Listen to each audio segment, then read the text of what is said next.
Today we are talking about Rutherford B. Hayes. He took office in 1877 and was president during the end of what Americans call Reconstruction, the period following the Civil War. Hayes had a public image as an honest, dignified man, and even though he had ideas that were radical at the time, he supported moderate policies and measured change. One exception was alcoholic drinks. Hayes banned wine and liquor from the White House. Before Rutherford Hayes was born, his father died. Not too long after that, his older brother died too. As a result, Hayes grew up mostly with just his mother and his older sister. Later, an uncle helped raise him as well. As a boy, Rutherford Hayes was called Rudd.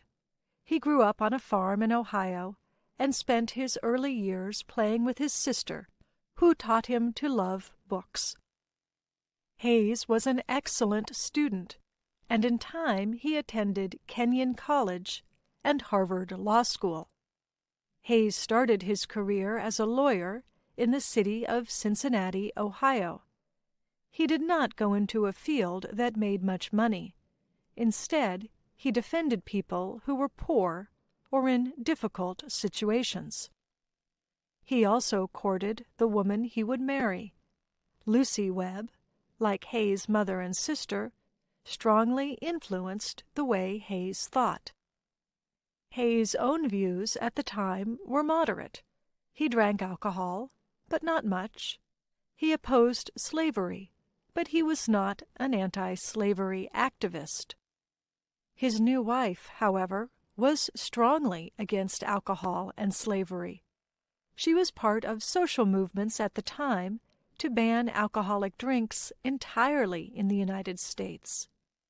And she encouraged Hayes to defend not only the poor in his law business, but also runaway slaves. Together, Rutherford and Lucy Hayes formed an equal marriage committed to helping others. They were known for being friendly, informal, and welcoming. They also went on to have 8 children, 5 of whom survived to adulthood. Lucy Webb Hayes said her husband was always calm as a father and took time even when he was president to care for his children. Because Hayes had such a positive public image, it is ironic that the contest that elected him president was one of the most hostile in U.S. history. The full story is complex, but the general story is that Hayes was the Republican candidate and Samuel Tilden was the Democratic candidate. Tilden won more popular votes across the country, but in the U.S. system, the majority of voters do not choose the president. Instead, a few electors in each state cast votes. In a way, then, the states choose the president.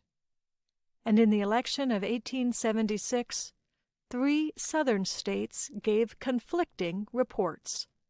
It was not clear whether Tilden or Hayes had won South Carolina, Florida, and Louisiana. Even though the election was held in November, the debate over the winner lasted until the following March, days before the new president was to be sworn in. One of the most serious accusations was that Democrats in the South had prevented many black men from voting. If those men had been able to vote, they almost certainly would have voted for Hayes. In the end, a special commission in Congress gave the votes in all 3 disputed states to Rutherford Hayes. His opponents pointed out that the majority of people on the commission were Republicans. As a result, they said, the new president had earned his position only because of party politics. They called him Rutherford and his fraudulency. But in the end, Hayes was widely considered an independent president who operated outside of party loyalties. One of Hayes' first acts as president was probably his most important. He withdrew federal troops from southern states. The troops had been trying to protect the civil and political rights of African Americans. But white Democrats disliked the federal government's involvement in their affairs. Also, the troops were not very effective. So Hayes said if Southern officials promised to obey the country's laws, protecting all people equally, he would end the federal government's occupation of their states. The officials agreed, and the period known as Reconstruction officially ended. But as the years went on, the rights of Black Americans were increasingly violated. As a result, part of Hayes' legacy is one of betrayal. His policy permitted systemic violence and racism to continue for decades. Another of his important acts was to reform the country's civil service. For the most part, members of Congress offered their political allies government jobs with good pay. But Hayes sought to change the rules.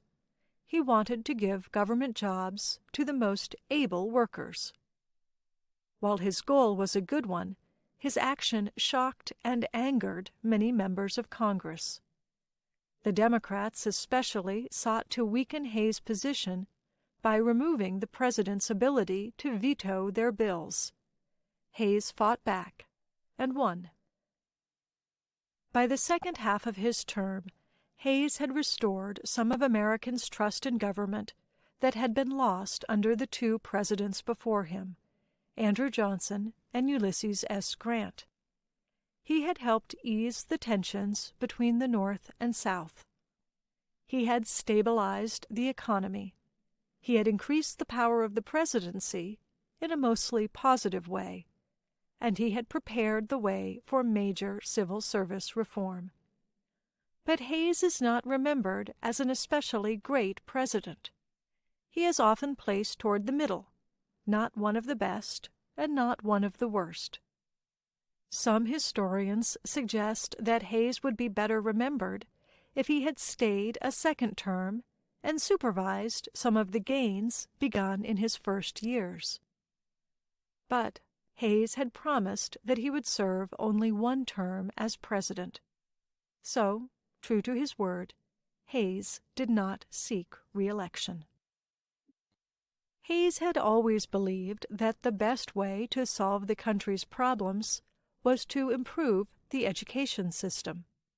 So, in his retirement, Hayes became president of two social welfare organizations. One aimed to provide a Christian education to blacks in the South. One of the people helped by that organization was the well-known writer and activist W.E.B. Du Bois. Hayes also led a group aimed at reforming the country's prison system. When he was 70 years old, Hayes fell ill. Although he had a big heart for children and for helping people, he died of heart failure. Afterwards, one of his sons began a new tradition in honor of his father. He established the first presidential library.